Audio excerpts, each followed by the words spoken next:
The youngest of 9, Evander Holyfield, was just 4 when his mother, Annie, relocated her family from rural Alabama to the Summerhill section of Atlanta in 1967. Evander's mother was a tremendous influence in his life. A single mom, working very hard, and I think he saw that as example. You can get what you want if you're willing to put the work in. I truly believe all that I am today is because of my mother, how she inspired me, how she stayed on me, how she just structured me. My mother was my hero. Growing up, he always said that if he ever did something, his mom would bust him up. He realized that his mom wanted him to follow a straight and narrow path. Only thing that I wanted to do is make my mama happy. I'm the one that got 3 whoopings a day. I was always in trouble. I was a classroom clown.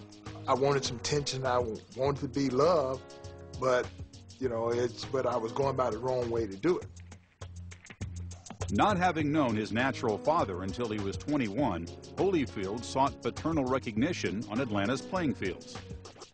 My whole life I was inspired by men because my daddy wasn't there. So when I went out and played sports, I played so hard for the coaches because I wanted them to pat me on my back.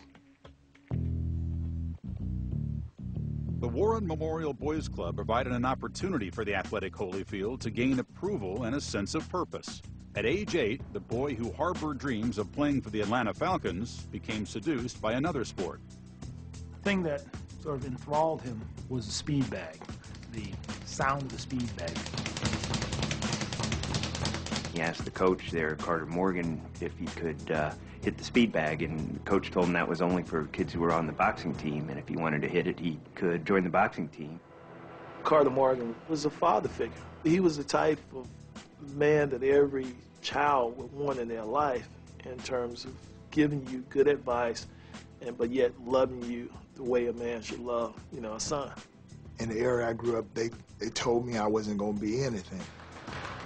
The only person that ever told me that I could really be something was my mama. And the second person was that white man, Carter Morgan.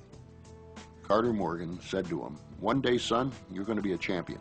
And from that day on, that stayed with him. And that little engine that could, called Evander Holyfield, went on that one-track mind to become a champion. Undefeated in his first 3 years in the ring, Holyfield fought a tough kid named Cecil Collins and suffered his first loss. When the 11-year-old told his mother his boxing career was over, she had a powerful response.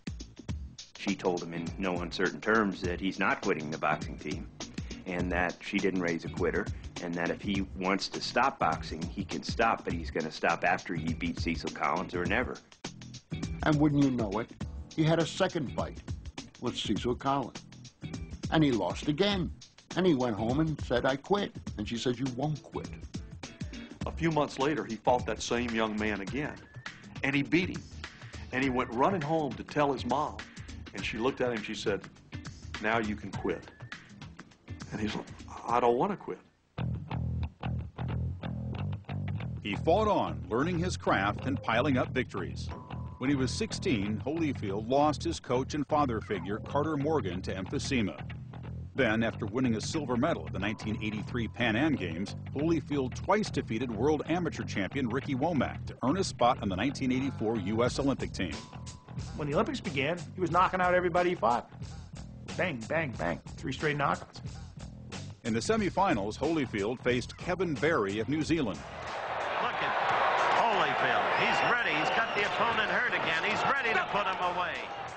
Comes a moment right before the bell of the second round, and he clocks Barry and knocks him out. Oh, there it goes. You saw that. It was inevitable.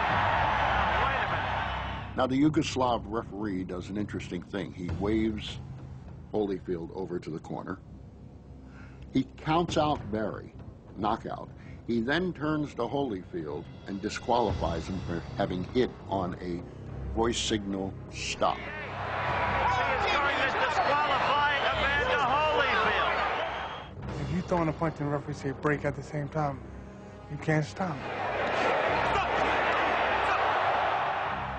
He got jerked out of a gold medal. I mean, everybody on God's green earth realized, you know, and knows that he won that fight.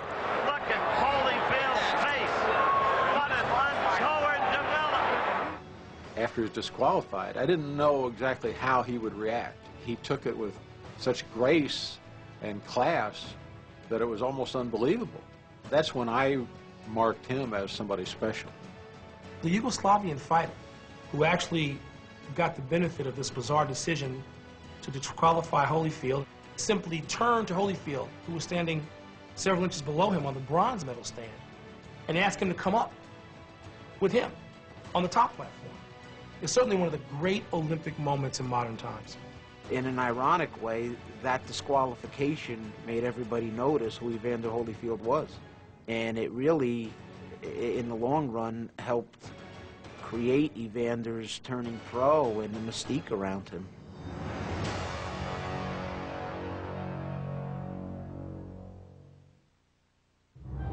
Holyfield once told me that he felt like Charlie Brown, and by that he meant it was always raining on him.